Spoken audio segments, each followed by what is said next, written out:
Bienvenue à tous à ce journal sur Canal Congo Télévision. L'actualité reste surtout dominée en République démocratique du Congo par les élections du 20 décembre dernier avec l'annulation par la Commission électorale nationale indépendante CENI pour fraude et corruption de la totalité des suffrages obtenus par les candidats aux élections législatives nationales, provinciales et même communales et locales dans certaines circonscriptions électorales. Parmi les candidats dont les résultats ont été annulés, on retrouve le gouverneur de la ville de Kinshasa, Gentini Ngobila Mbaka.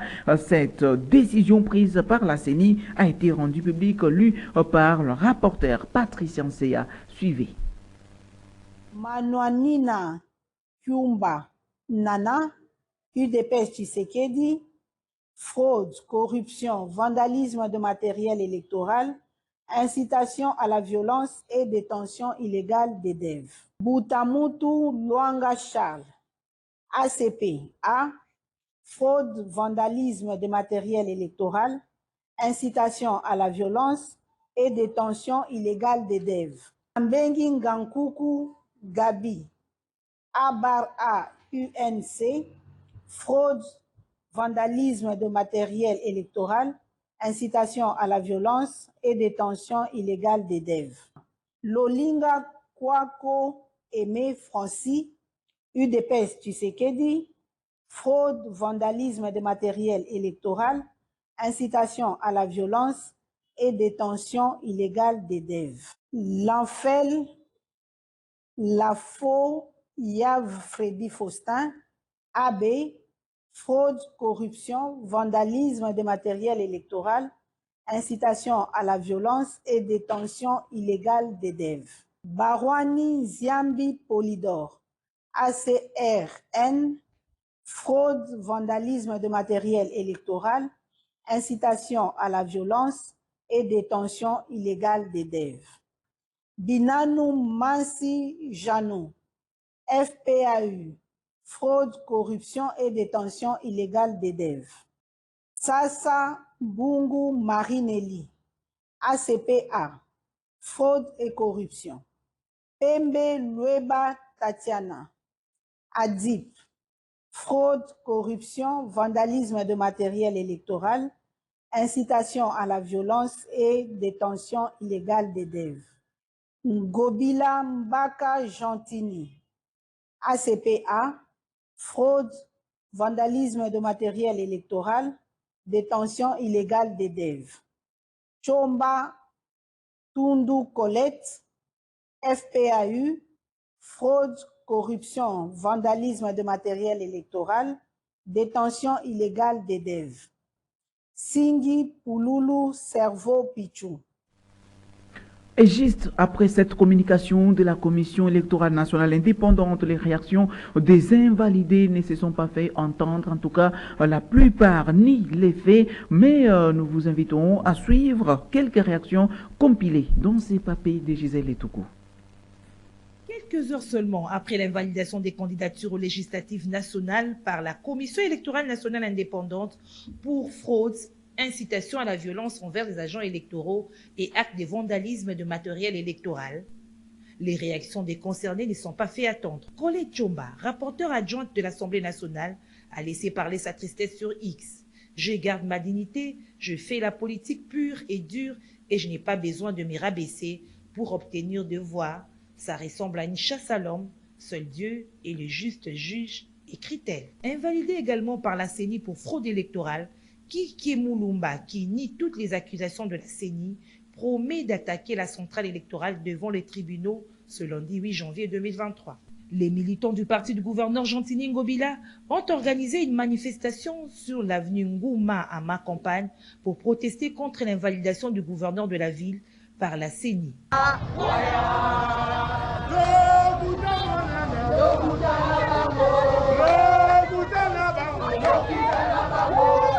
Charles Mbutamutu, secrétaire général de l'ACP des Gentini Ngobila, a lui, dans un élément sonore devenu viral sur les réseaux sociaux, accepté de perdre le suffrage à une condition que d'autres bourreurs d'urnes et délinquants soient débarqués des législatives. Ces militants avaient également manifesté à Ngaba.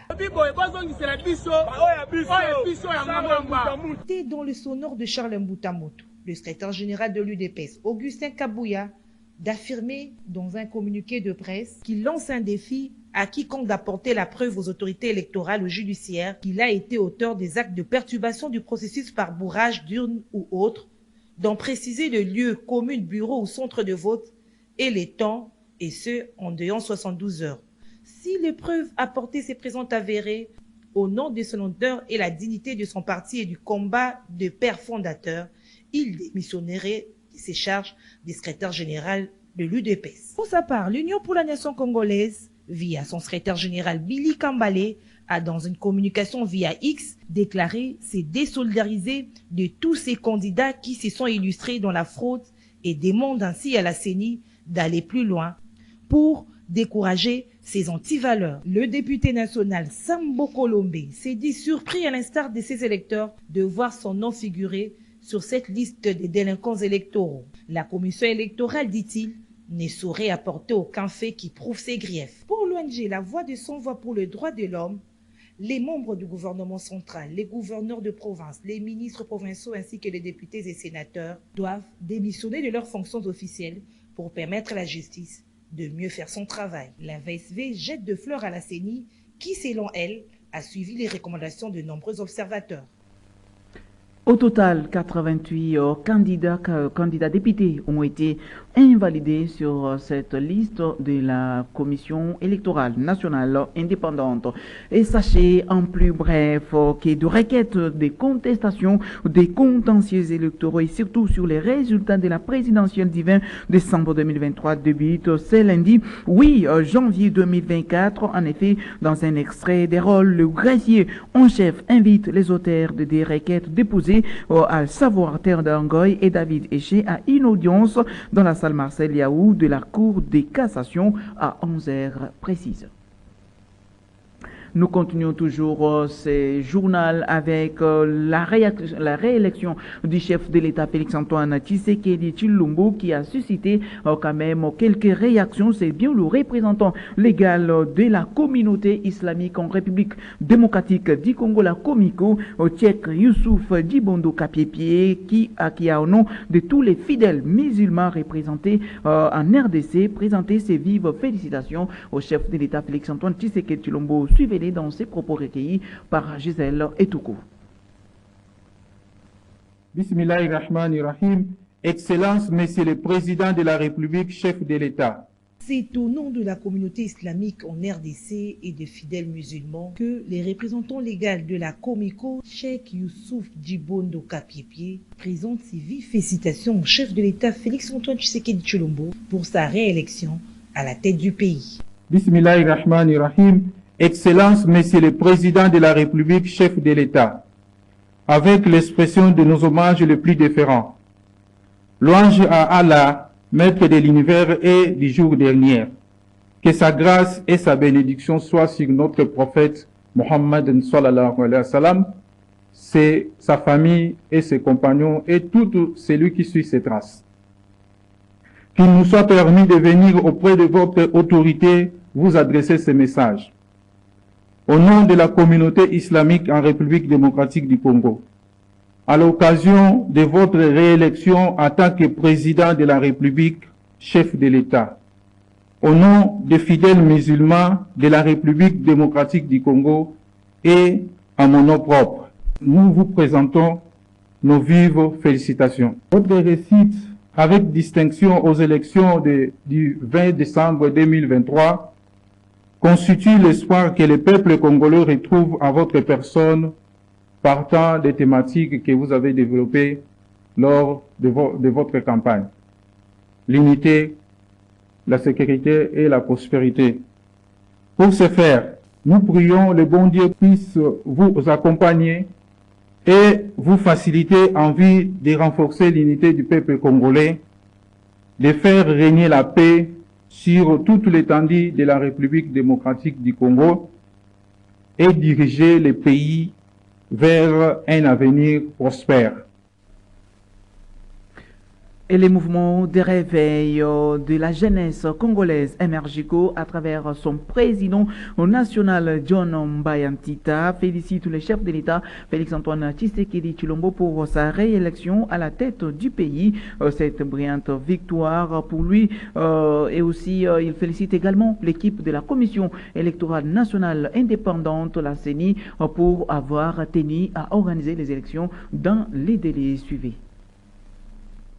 Chers compatriotes, le mouvement de réveil de la jeunesse congolaise, MRJCO en sigle, félicite le chef de l'État, son Excellence Félix-Antoine Tshisekedi Tshilombo, pour sa victoire écrasante sur l'ensemble des opposants, dont la plupart militent pour les intérêts des impérialistes. Chers compatriotes congolaises et congolais, le mouvement de réveil de la jeunesse congolaise, MRJCO en sigle, félicite l'équipe dirigeante de la CENI, dirigé par les stratèges Denis Kadima, pour avoir mis à nu tous les fraudeurs et magouilleurs électoraux. En posant ces gestes si louables et patriotiques, le processus électoral vient d'être crédibilisé dans son ensemble. Le mouvement de réveil de la jeunesse congolaise, MRJCO en sigle, exhorte les services de défense et de sécurité d'être aux aguets et surtout vigilants afin de travailler pour l'intérêt supérieur de la nation. Car beaucoup de mouvements rebelles ont leurs dirigeants ici même à Kinshasa. Enfin, chers camarades, le mouvement de réveil de la jeunesse congolaise, MRJCO en sigle, exhorte le peuple congolais en général de s'approprier la vision du chef de l'État, son Excellence Félix-Antoine Tshisekedi Tshilombo, et d'inciter nos jeunes à intégrer les rangs de nos forces de défense et de sécurité pour renforcer notre armée. Et après donc plus de des vacances du fête de fin d'année, les élèves du primaire et du secondaire reprennent le chemin de l'école. Ce lundi 8 janvier 2023 fini donc les vacances. La reprise des cours a été confirmée par le ministère de l'EPST. Nous continuons toujours ce journal, mesdames et messieurs. Parlons santé à présent avec ces plusieurs personnes qui sont touchées dans la ville de Kinshasa par la conjonctivite, une maladie communément appelée à Kinshasa Apollo. Cette maladie qui est très gênante mais aussi très contagieuse et peut être évitée par la mise en quarantaine de la personne qui est atteinte, mais également l'observance stricte de mesures d'hygiène dont le lavage des mains. Suivez ces commentaires. Communément appelée Apollo, l'épidémie de la conjonctivite sévit dans la ville de Kinshasa depuis quelques jours. Elle affecte plusieurs familles et se transmet d'une personne à une autre si l'on y prend garde. Pilipili, pongi en permanence. Les yeux font mal, j'ai des picotements et sommeil en permanence.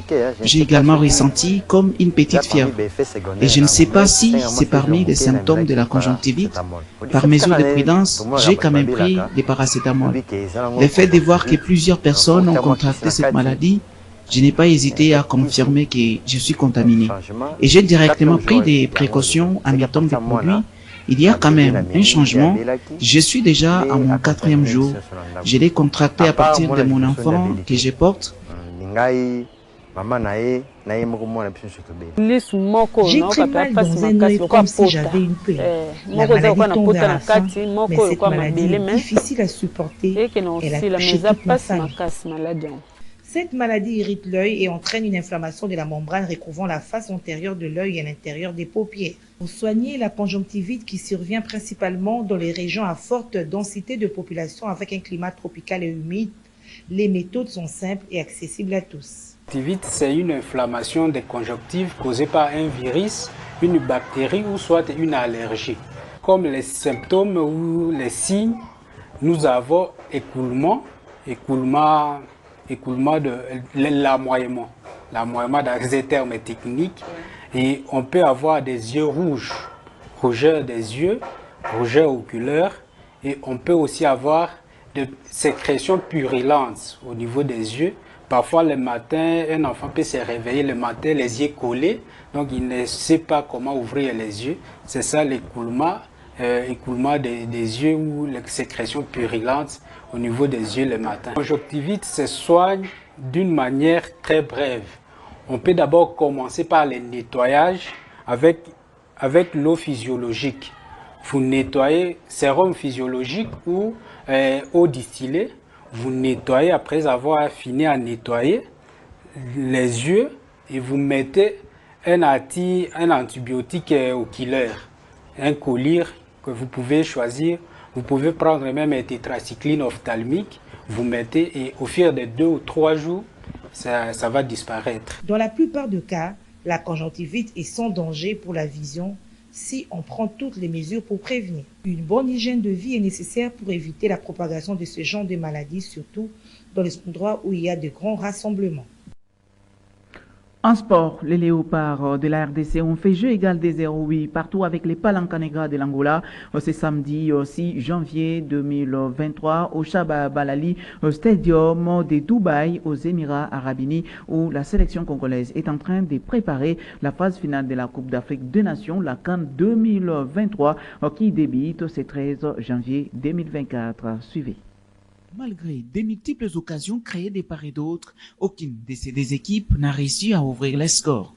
Un résultat qui soulage côté congolais pour la confiance avant les coups d'envoi de ces grands rendez-vous. La RDC disputera un deuxième match amical contre le Burkina Faso mercredi 10 janvier à Abu Dhabi, aux Émirats Arabes Unis.